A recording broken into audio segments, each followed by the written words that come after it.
So again, this is from the book Dalai Lama uh, uh, t- talks on Dzogchen in the 80s, and the book is titled Dzogchen. Yeah. Okay. So I'll just start where I think we left off. To take an example, writing or drawing on water, the very instant it is written, it dissolves. The writing and its disappearance are simultaneous. Likewise, as soon as thoughts arise, liberation is simultaneous. And so it becomes an unbroken flow of self arising and self liberating, just as writing vanishes on water. Experiencing thoughts like writing on water, you do not stray from the state of Rigpa, which is the very nature of the thoughts. If you can remain in that state, none of the thoughts that arise will last, no more than does writing on water. So, how are thoughts the display of awareness? Well, maybe it helps to say that it's just another cognizance. So, if I'm resting here with no thoughts, there's cognizance. But then a thought comes, well, that's cognizance too, right? It's a kind of flash of cognizance. So, but their nature is the same, whether I'm abiding here, even emotional energy, even our body has living intelligence, so cognizance, and space and air, everything has a sort of life to it. And it may help to look at the molecular level or even smaller, to make sense of that, how that could be possible. And you see the life inside of atoms and inside of cells, all the way up to the aggregates. So, without suppressing the arisings, you allow whatever arises to arise, and any thoughts that do arise actually become the path for purifying into the true nature. This is what you must hold to as the essence of the practice. Arising and liberation become natural and continuous. So, as stated, kind of past couple days, if you can manage to allow a thought come and go without dwelling on it, without becoming reactive, this is self liberation of thoughts, arising and liberating of thoughts. Very, very powerful. As it stands, most of us, when a thought comes, it drags us around. It puts us in a certain mood, good, bad, or indifferent. It sways our opinion. It causes us to engage in activities. So one little thought starts with one little neuron firing, right? One little flash of cognizance. Yet, if we grasp it, then it pulls us into an episode, a pattern, a plasticity. Uh, as a yogi, as a practitioner, or even as somebody who just wants some freedom in their mind, freedom from the stress, this is the key point. Thoughts are the precedent to feelings. They precede feelings. They precede actions, moods, everything.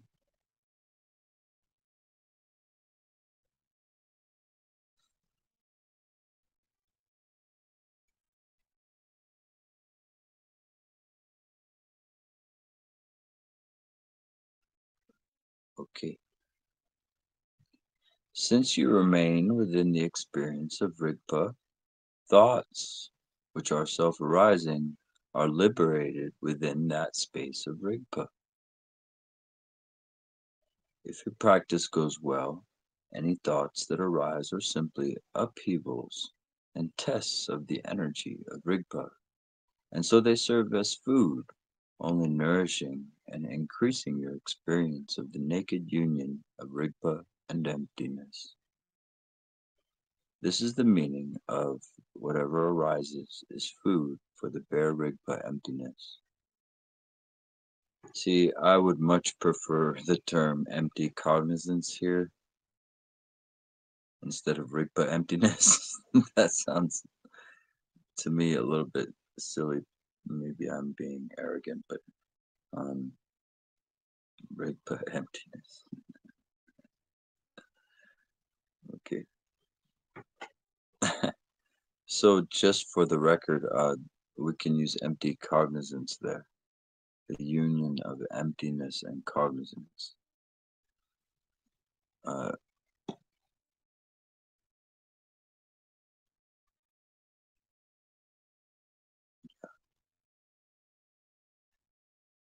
okay. So by training in thoughts like this as being the sport of Dharmakaya, then whatever thoughts occur arise as a training in the power of Rigpa. And however gross the thoughts of the five poisons are, that much more will they invest the well, that much more will they invest the Rigpa in which they are liberated with clarity and sharpness. And whatever arises is food for the bare Rigpa emptiness.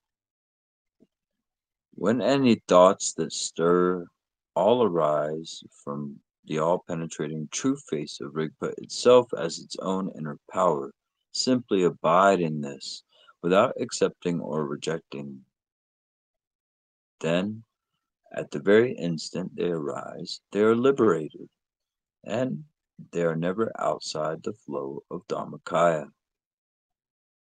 Whatever stirs in the mind is the inner power of the Dharmakaya king, referencing your own mind there, for those of you who don't know, the all creating monarch.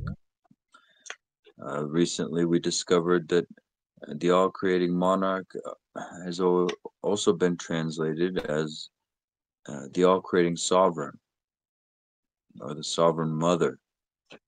So, not necessarily masculine, which will fit into a lot of scripture, seeing the Dharmakaya as a sort of feminine aspect in the sense of having infinite potential. So, if you do not fall under the influence of thoughts, but you are able to maintain your recognition of the true nature of Rigpa, no matter how many thoughts occur, they will all arise as the energy of Rigpa, the Dharmakaya king. Self-arising Rigpa is called the Dharmakaya king, and thoughts arise as its energy or display, like the retinue of the king. And since thoughts are not prolonged, the root text goes on to say, leaving no trace and innately pure. What joy! Thoughts in the mind, the delusory perceptions of ignorance, are pure within the expanse of Dharmakaya, that is the wisdom of Rigpa. So within the expanse of uninterrupted clear light, whatever thoughts stir and arise are by their very nature empty. So, leaving no trace and innately pure. What joy! When you have become used to integrating thoughts into your path like this over a long period of time, thoughts arise as meditation. The boundary between stillness and movement falls away, and as a result, nothing that arises ever harms or disturbs your dwelling in awareness. The way things arise may be the same as before. Let's rewind here. uh, the boundary between stillness and movement falls away. We were just talking about stillness and movement uh, like three different times. So, uh, as I was saying, the third part of that is that you enter a continuity. How is that? Because you're coming into the basis. So thoughts are sort of flashing from that basis into you. You're mainly in the basis. You're not in the thoughts. If you're in the thoughts and the emotions, then they're fluctuating, and there's no real continuity in that. It's a continuity of chaos, perhaps. But when you're in the basis, then it's like a mountain, right? There's a stillness in that. I used to say silence and violence, no matter what's happening, right? Okay.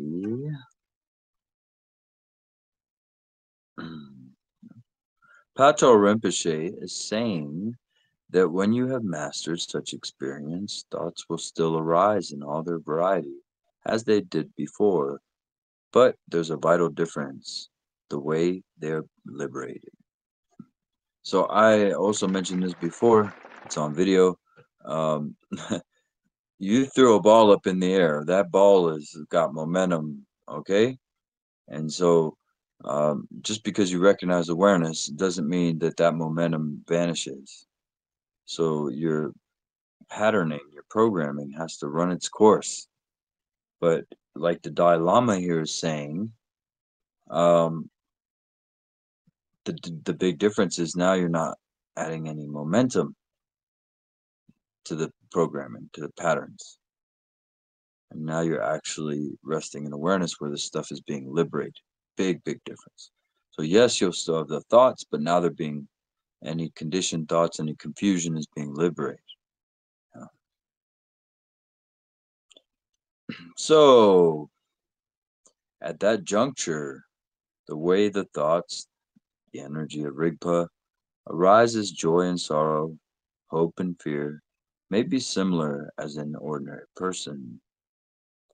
Yet with ordinary people, their experience is very solid, one of suppressing or indulging, with the result that they accumulate karmic formations and fall prey to attachment and aggression.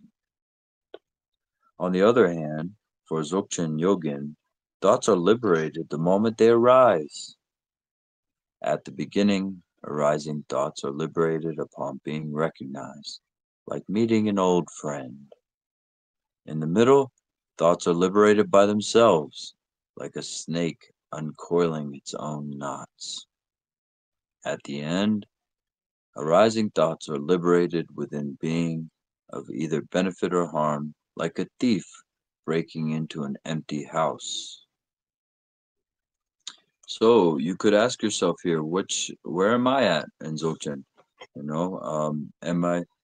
Am I greeting thoughts like an old friend, like, oh, here comes my anger again, my old friend anger, or my old friend, geez, I just don't have enough in life, so I'm feeling sad and incomplete, right?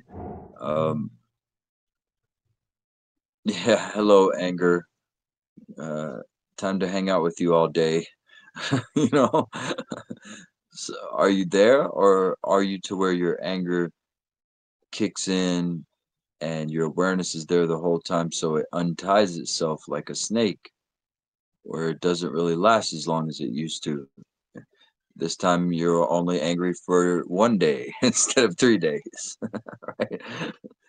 Or is it true self-liberation where it's like a thief entering an empty house? The thought comes, even an advertiser, right? Could show you some propaganda.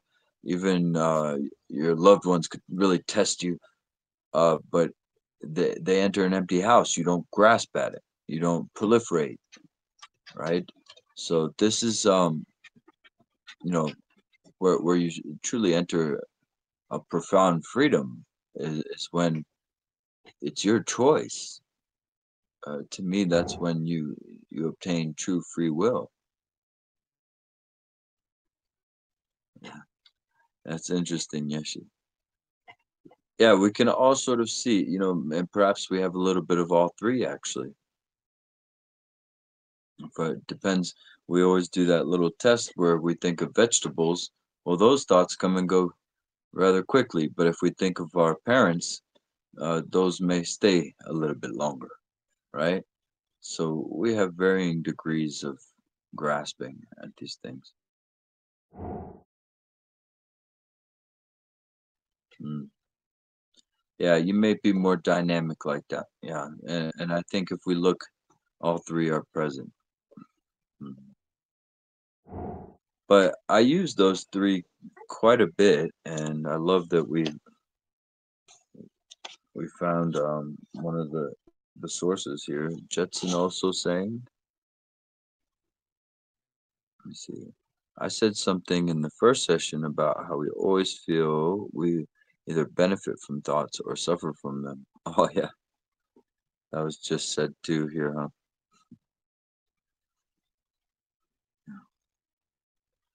Very good. So let's see what the Dalai Lama says about this. That was Pacho Rinpoche who said that, who cited the three modes of liberation.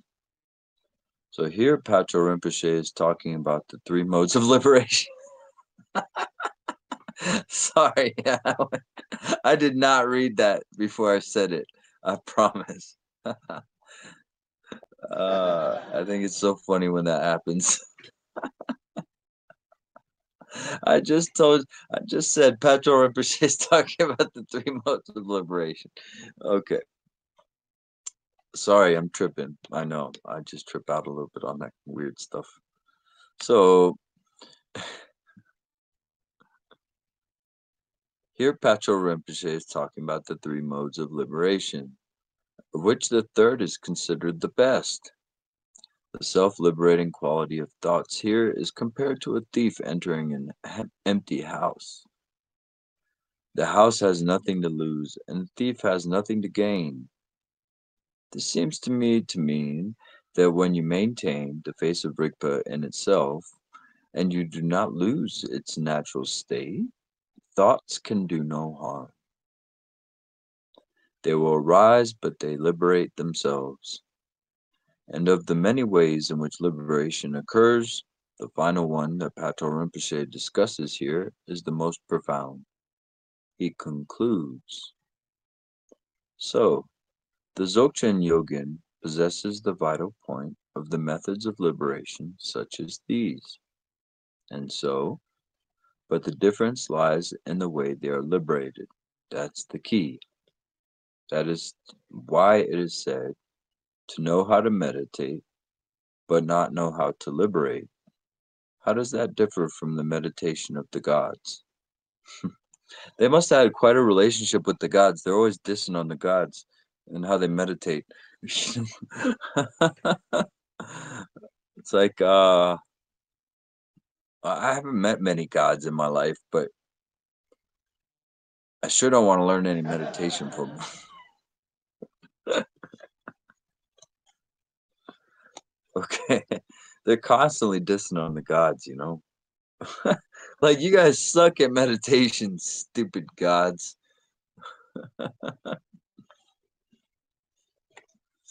So don't meditate like the gods.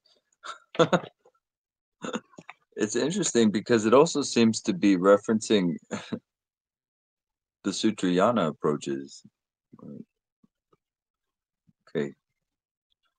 What this means is that those who put their trust in a meditation which lacks the vital point of the method of liberation and is merely some state of mental quiescence will only stray into the meditation states of the higher realms. People who claim that it is sufficient simply to recognize stillness and movement are no different from ordinary people with their deluded thinking. And as for those who give it all kinds of labels like emptiness and dharmakaya, the basic flaw in their remedy is exposed when it fails to hold up under the first misfortune or difficulty they meet. So, without this, meditation is but the path of delusion. See, this is exactly what have seen growing up, all around the Dharma. Today, I saw a video of a guy who went on for like 2 minutes about saying he had his eyes closed really tight like this, and he said, "We are sensitive beings. Any change in pressure, any word, anything can affect us. We're weak, and then cut." And I'm like, so you just chastised us for 2 minutes. That's all you did.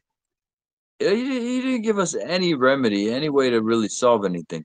And that's what I saw over and over again. Just people just, sugarcoating stuff basically. Mm. So it says here, yeah, people talk about emptiness and talk about enlightenment, but they don't actually practice it. Indeed. I concur.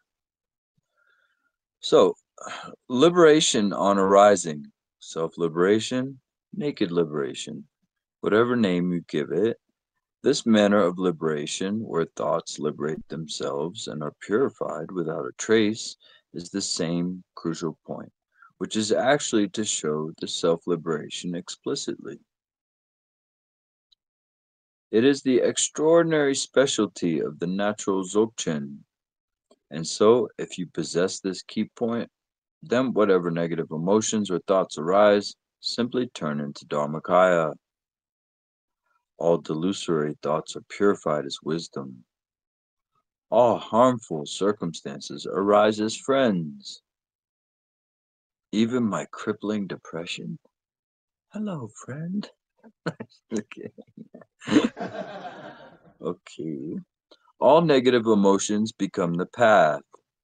Samsara is purified in its own natural state, without you having to renounce it, and you are freed from the chains of either conditioned existence or a state of peace.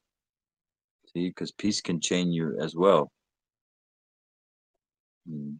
We're not talking about peace here. We're talking about liberation. You can be at peace in a cage.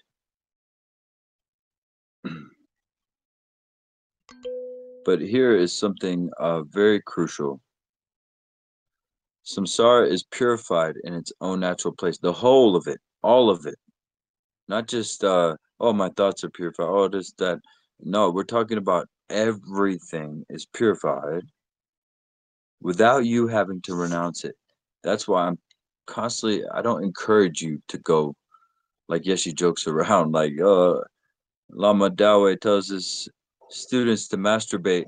No, it's nothing like that. It's that if you're already doing this thing or eating too much or maybe acting too prideful or any of these things, desire, anger, then you're already doing them. So I'm not gonna come and tell you stop doing them.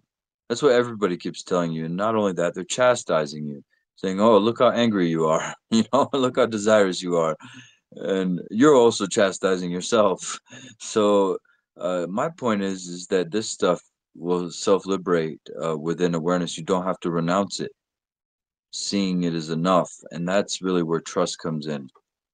Yesterday, well, some will say that trust isn't required, but I'd like to hear that from an experienced Dzogchen because you have to really trust that if I leave this alone, it's going to self resolve. There's a moment of trust there or a leap of faith. Okay.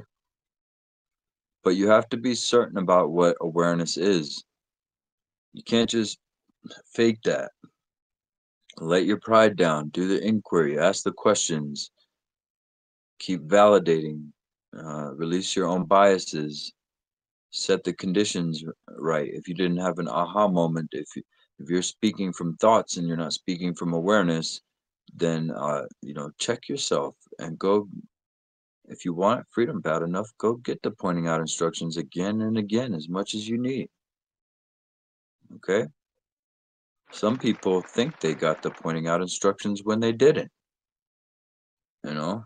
So we need to start validating in some way. Otherwise, we're just another sort of religious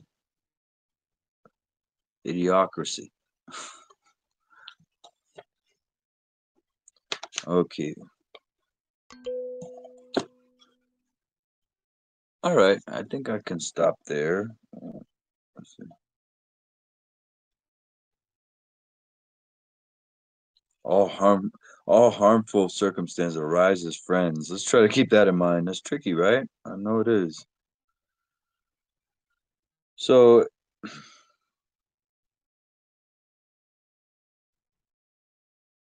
I should probably finish this paragraph then.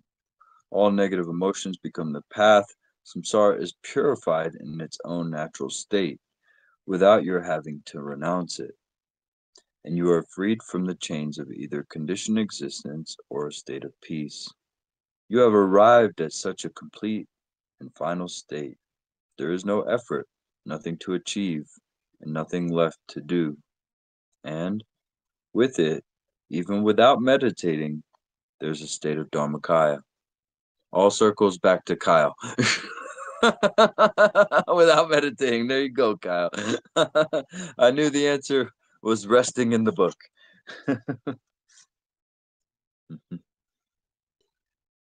So another sort of pointer, right, to something that's already there. So we point to awareness. It's like a mountain that has been there the whole time, but you hadn't noticed it. So point to it, and now you see it, and then immediately you want to say, "Oh, I saw a triangle type thing, and it had a bunch of different colors and da da da." Da." No, no, no. Hush. Don't tell me about it. Just go look at it again. Look again, and keep looking at it until it's just there all the time. Okay? Until that mountain surrounds you 24/7, it's in your periphery. But with awareness, it starts to be within everything.